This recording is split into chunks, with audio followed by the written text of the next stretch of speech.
Hello friend, from this side Adarsh Kumar. आज हम class 10 science की आपका इंपॉर्टेंट एमसीक्यू की सीरीज में चैप्टर नंबर 5 लाइफ प्रोसेसेस, इसके जो इंपॉर्टेंट एमसीक्यू हो सकते हैं उनको डिस्कस करने वाले हैं। ठीक है, तो इसमें आपका फर्स्ट क्वेश्चन आपसे पूछा जा रहा है, blood pressure is measured by an instrument called. ठीक है, हमारा जो ब्लड प्रेशर होता है उसको एक इंस्ट्रूमेंट से आपका मेजर करते हैं। वो इंस्ट्रूमेंट का क्या नेम है? ए आपका है मैनोमीटर, बी है आपका क्या फोटोमीटर, बी है सी है आपका क्या बैरोमीटर, और डी है आपका क्या Shigmo manometer. Which will be the correct answer?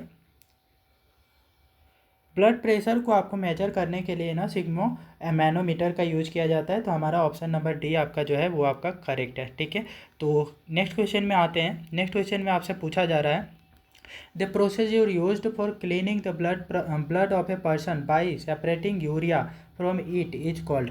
तो आपका एक प्रोसीजर है, ठीक है, जिससे हम क्या करते हैं कि आपका ब्लड को आपका फिल्टर करते हैं, ठीक है, और उससे सेपरेट कर लेते हैं यूरिया के मॉलिक्यूल को। ये आपका प्रोसेस को क्या बोलते हैं? ठीक है, ए है आपका डबल सर्कुलेशन, बी है आपका डायलिसिस, सी है आपका फिल्ट्रेशन, डी है आपका osmosis. Which will be the correct answer? Option number B will be correct है ना। डायलिसिस प्रोसेस से हम क्या करते हैं, ब्लड से आपका यूरिया के मॉलिक्यूल को आपका अलग करते हैं। ठीक है, तो डायलिसिस आपका क्या करते हैं, इसके ब्लड के फिल्ट्रेशन के लिए यूज किया जाता है। जिसका किडनी आपका डैमेज हो जाता है तो अच्छे तरीके से फिल्टर नहीं हो पाता है, तो उसमें आपका डायलिसिस करना कंपलसरी हो जाता है ब्लड को फिल्टर करने के लिए। ठीक है, अब नेक्स्ट क्वेश्चन में आते हैं। नेक्स्ट क्वेश्चन आपसे पूछा जा रहा है, when water इंटर्स the guard cells the stomata. ठीक है, जब आपका क्या है गार्ड सेल्स में आपका स्टोमेटा में इंटर करता है तो स्टोमेटा क्या होता है? ठीक है, ए बोल रहा है कि ओपन हो जाता है, और या फिर ओपन या फिर क्लोज होगा। ठीक है, बी बोल रहा है क्लोज हो जाता है, सी आपका है कि ओपन्स होता है, और डी है कि no effect. Which will be the correct answer? C will be correct answer. ठीक है, हमारे पास है कि जब भी आपका वाटर में मॉलिक्यूल जो है गार्ड सेल्स में आते हैं तो स्टोमेटा ओपन हो जाता है। ठीक है, तो C will be correct answer.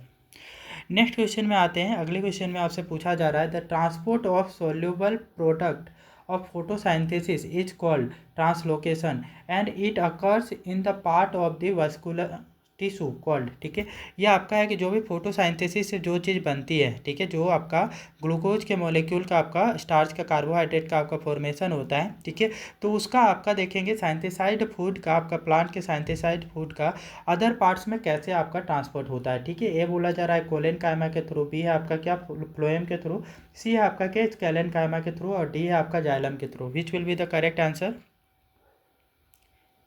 Okay, option number B will be correct answer. ठीक है, हमारा जो फोटोसाइंथेसिस के थ्रू जो आपका साइंथेसाइड फूड जो होता है, ठीक है, वो आपका ट्री के आपका डिफरेंट पार्ट में जाता है। तो ये किसके थ्रू जाता है? एक आपका वेसल्स के थ्रू जाता है। वो वेसल्स को क्या बोलते हैं? तो फ्लोएम बोलते हैं। ठीक है, option number B will be correct. ठीक है, अगले क्वेश्चन में आते हैं। नेक्स्ट क्वेश्चन में आपसे पूछा जा रहा है, ऑटोट्रॉफिक ऑर्गेनिज्म इंक्लूड। ठीक है, ऑटोट्रॉफिक ऑर्गेनिज्म जो होते हैं, ठीक है, वो आपका उनमें क्या क्या चीज़ होती है? ए बोला जा रहा है ग्रीन प्लांट होती हैं, और ग्रीन प्लांट में ऑटोट्रॉपिक भी आते हैं, और क्या है, और बैक्टीरियाज भी आपका ऑटोट्रॉपिक में ही आते हैं। ठीक है, और बी बोला जा रहा है green plants and some bacteria आपका ऑटोट्रॉपिक ऑर्गेनिज्म है। और सी बोला जा रहा है आपका क्या बैक्टीरिया एंड फंजाई ऑटोट्रॉपिक है। डी है आपका bacteria and virus. Which will be the correct answer?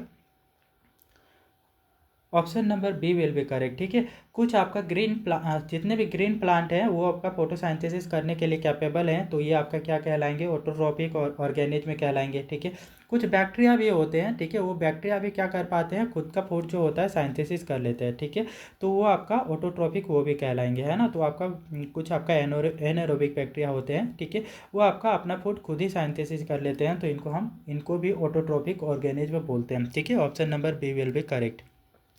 अगले क्वेश्चन में आते हैं। नेक्स्ट क्वेश्चन में आपसे पूछा जा रहा है यहाँ पे, the site of photosynthesis the in the cell of the leaf as. ठीक है, ये है आपका क्या प्रोटोप्लाज्म, बी है साइटोप्लाज्म, सी है आपका माइटोकॉन्ड्रिया, डी है chloroplast. Which will be the correct answer? Option number D will be correct answer. ठीक है, हमें पूछा जा रहा है वो साइट, वो प्लेस जहाँ पे फोटोसाइंथेसिस सेल में होता है, ठीक है, वो कौन सा पार्ट होता है? तो वो हमारा आपका क्लोरोप्लास्ट होता है। ठीक है, तो आपका option number D will be correct. ठीक है, अगले क्वेश्चन में आते हैं। हमारा नेक्स्ट क्वेश्चन में पूछा जा रहा है यहाँ पे कि glycolysis process occurs in which part of the cell. ठीक है, ग्लाइकोलाइसिस जो है कि आपका कौन से पार्ट में आपका होता है, सेल के कौन से पार्ट में होता है? ठीक है, ए बोला जा रहा है क्लोरोप्लास्ट में, बी है आपका क्या साइटोप्लाज्म में, बी है सी है आपका माइटोकॉन्ड्रिया में, और डी है आपका क्या न्यूक्लियस में। विच will be the correct answer? यहाँ पे जो है हमारा ग्लाइकोलाइसिस जो प्रोसेस होती है वो साइटोप्लाज्म में होता है, ठीक है। तो जैसे ही आपका ग्लूकोज के मॉलिक्यूल होते हैं, ठीक है, ग्लूकोज के मॉलिक्यूल जैसे ही आपका साइटोप्लाज्म में इंटर करते हैं तो साइटोप्लाज्म में ये आपका पायरुवेट में कन्वर्ट हो जाते हैं, ठीक है। और इसी प्रोसेस को हम क्या बोलते हैं, ग्लाइकोलाइसिस बोलते हैं ना। ग्लाइको मतलब कि ग्लूकोज के मॉलिक्यूल और लाइसिस मतलब कि उसका ब्रेक डाउन हो जाना, ठीक है। तो ग्लूकोज के मॉलिक्यूल जो होते हैं simple sugar that is pyruvate में आपका कन्वर्ट हो जाते हैं साइटोप्लाज्म में, ठीक है। तो हमारा ऑप्शन नंबर बी इसके लिए करेक्ट है, ठीक है। अगले क्वेश्चन में आते हैं। नेक्स्ट क्वेश्चन में आपसे पूछा जा रहा है यहाँ पे, William Harvey is known for discovery of. William Harvey जो हैं उनको किस चीज़ की डिस्कवरी के लिए जाना जाता है, ठीक है। ए आपका है डाइजेशन, बी है आपका क्या रेस्पायरेशन, सी है आपका ब्लड सर्कुलेशन और डी है आपका blood clotting. Which will be the correct answer? Option number C will be correct, ठीक है। विलियम हार्वे को है ब्लड के सर्कुलेशन की डिस्कवरी के लिए आपका जाना जाता है, ठीक है। तो option number C will be correct for this question, ठीक है। नेक्स्ट क्वेश्चन में आते हैं। अगले क्वेश्चन में आपसे पूछा जा रहा है यहाँ पे, ठीक है, choose the function of pancreatic juice from the following. इनमें से आपका जो है कि कौन सा आपका पैनक्रियाटिक जूस का आपका जो है ना फंक्शन को दिखा रहा है, ठीक है। ये बोला जा रहा है आपका trypsin and lipase digest fat, B है आपका trypsin digest protein and lipase emulsified fat और सी है आपका क्या trypsin digest emulsified fat and lipase proteins, D है आपका trypsin digest proteins and lipase carbohydrates, ठीक है। तो ये आपका कौन सा ऑप्शन यहाँ पे करेक्ट होगा?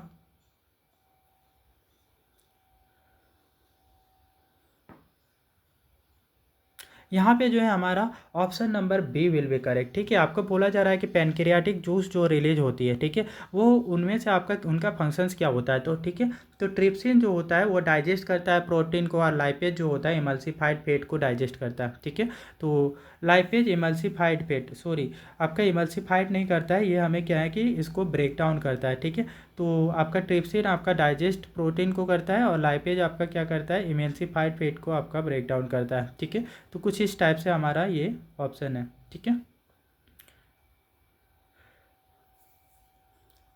Option number B will be correct for this, ठीक है। तो इसको अच्छे से समझ लेते हैं कि हमारा जो है कि आपका पैनक्रियाटिक जो जूसेस होती हैं, पैनक्रियाटिक जूसेस जो होती हैं उसमें आपका डाइजेस्टिव एंजाइम होती है। डाइजेस्टिव एंजाइम एमाइलेज होता है जिसका काम क्या होता है, डाइजेस्टिव एंजाइम एमाइलेज का क्या काम होता है, तो कार्बोहाइड्रेट को डाइजेस्ट करना होता है, ठीक है। इसी टाइप से आपका जो है कि ट्रिप्सिन जो होता है, ट्रिप्सिन आपका प्रोटीन के मॉलिक्यूल को आपका डाइजेस्ट करता है, ठीक है। ट्रिप्सिन का फंक्शन होता है प्रोटीन को डाइजेस्ट करना और लाइपेज क्या करता है, इमल्सिफाइड करता है फैट को, ठीक है। तो फैट को इमल्सिफाई करने में किसका फंक्शन होता है, तो ये आपका लाइपेज का काम होता है, ठीक है। तो इस टाइप से हमारे जो भी आपका पैनक्रियाटिक एंजाइम्स है उनको हमने डिटेल में डिस्कस किया, ठीक है। अगले क्वेश्चन में आते हैं। नेक्स्ट क्वेश्चन में आपसे पूछा जा रहा है the opening and closing of stomatal pore depends on, ठीक है। जो ओपनिंग और क्लोजिंग होता है स्टोमेटल पोर का वो किस पे डिपेंड करता है, ठीक है। ए बोला जा रहा है concentration of the carbon dioxide in stomata, B है आपका टेम्परेचर पे, सी है आपका क्या वाटर इन गार्ड सेल और डी है आपका ऑक्सीजन पे। किस पे डिपेंड करता है स्टोमेटा का ओपन होना या क्लोज होना? वाटर इन गार्ड सेल पे आपका डिपेंड करता है, ठीक है। जब आपका गार्ड सेल में वाटर के मॉलिक्यूल आते हैं तो ये आपका क्या हो जाता है, स्टोमेटा ओपन हो जाता है। जब इसका एब्जॉर्प्शन कर लिया जाता है तो आपका स्टोमेटा आपका क्लोज हो जाता है, ठीक है। तो ऑप्शन नंबर सी हमारा क्या होगा, करेक्ट होगा फॉर दिस क्वेश्चन, ठीक है। तो इस टाइप से हमने 10 MCQ कवर किए हैं, ठीक है, इस चैप्टर से। इसी टाइप से हम क्या करेंगे, डिफरेंट जितने भी चैप्टर हैं उनको 1 बाई 1 जो भी इंपॉर्टेंट MCQ कवर किए जा सकते हैं, जो भी आपका फॉर्म किए जा सकते हैं उनको हम डिस्कस करेंगे, ठीक है। यदि ये सीरीज आपको अच्छा लग रहा है तो कृपया वीडियो को लाइक शेयर कर दें, ठीक है, और चैनल को सब्सक्राइब करना ना भूलें।